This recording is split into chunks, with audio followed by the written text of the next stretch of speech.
무슨 재미로 사세요? 미스터 선샤인이 끝나고 한동안 낙이 사라진 듯 적적했으나 또 다른 새 드라마가 연이어 나를 사로잡았다. 마치 산을 오르다 만나는 꽃처럼 형형색색의 주제와 스토리에 아이처럼 빠져든다. 한국 드라마가 동남아를 넘어 전 세계인의 사랑을 받는 걸 보면 인간의 오묘한 마음은 많이 겪은 자의 몫이구나 싶다. 나도 드라마 작가를 하고 싶었던 적이 있었다. 그런데 친구가 말렸다. 자기 동창도 유명 드라마 작가인데 너무 스트레스를 받아 원형 탈모증이 걸렸다고. 그래서인진 몰라도 지금도 드라마를 볼 때 저 드라마를 어떻게 끌고 갈지 작가의 의도를 점치는 버릇이 있다. 그런데 왜 인간은 이렇게 드라마를 좋아하는 걸까? 진짜도 아닌 가짜 썰인데 말이다.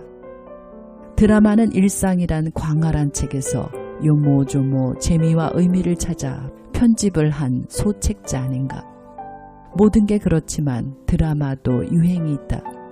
과거에는 잘 팔리는 드라마는 스토리가 강세였다면 지금은 델리케이트한 감성 터치가 압권이다. 스토리가 글자라면 감성은 종이와 같다. 어떤 바탕에 글자를 담는지에 따라 분위기가 사뭇 달라진다.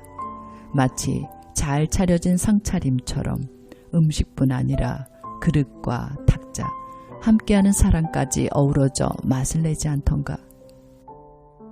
어느 날 약속도 없고 전화 한 통 없이 혼자 집에서 지내다 보면 심심을 넘어 외로워지고 우울해지기까지 한다. 그런데 왜 그럴까? 가만히 따져보니 내 감정의 밑바닥에는 깊은 관념이 돌고 있지 뭔가. 사람이란 혼자는 부족해. 혼자는 위험해. 그런데 진짜 중요한 일은 혼자 하지 않던가. 누군가를 만나자니 성가시고 혼자 외롭고 심심할 때 텔레비전만한 구세주가 없다. 그런데 그 구세주께서 나를 서서히 변질시키는 건 알지 못한다. 가짜가 위험한 건 진짜와 자꾸 혼동되기 때문이다. 드라마도 일상을 본떠 만든 가짜이다. 하지만 일상과는 전혀 다르다. 일상은 양념이 안 들어간 생것 날것의 맛이라면 드라마는 온갖 재미를 첨가해 시청자들을 대리 만족시킬 판타지이다. 그런데 문제는 드라마를 너무 보노라면 내 삶의 소소한 재미를 놓치기 쉽다. 드라마에 취하듯 시간을 보내고 화면을 끄는 순간 뻔한 일상이 내 손을 잡아끈다. 설거지통의 그릇들이 빨리 씻어달라고 아우성이다. 그릇들이 유난히 시끄럽게 부딪히면 알게 된다. 아, 내 마음이 현실과 부딪히나 보네. 내가 어릴 때는 텔레비전이 귀해서 인기 드라마를 하는 시간엔 부잣집 안방은 동네 아주머니들로 북적거렸다. 그런데 지금은 집집마다가 아니라 1인 텔레비전을 손에 들고 산다. 사람 만나는 일이 점점 더 어려워진다. 그건 궁하지 않기 때문에 통하지도 않는 것 같다. 100년 전으로만 거슬러 올라가도 농촌에서 태어나면 농부요, 바닷가에서 태어나면 어부로 평생을 살았다. 그런데 지금은 어디서 나고 자라는지보다 뭘 보고 뭘 듣느냐에 따라 삶의 궤적이 달라진다. 하지만 이토록 풍요의 시대에 행복한 얼굴이 드문 건 왜일까?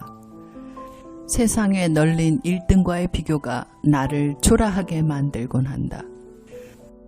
우리는 비교 불가능한 걸 비교한 채로 고통 속에 살고 있다. 욕망은 밑빠진 독이다. 꽃들에게 희망이란 책처럼 올라가봐야 아무것도 없는 벼랑 끝이다. 사람들이 모두 꼭대기로 올라가려고 하는 것은 그 꼭대기에 아무것도 없다는 걸 확인하고 싶어서는 아닐까 싶다. 하지만 그 꼭대기가 바닥인 걸 아는 순간 새로운 차원이 열리기도 한다. 우리의 심장은 알고 있다. 진정코 나를 행복하게 하는 것이 무엇인지를.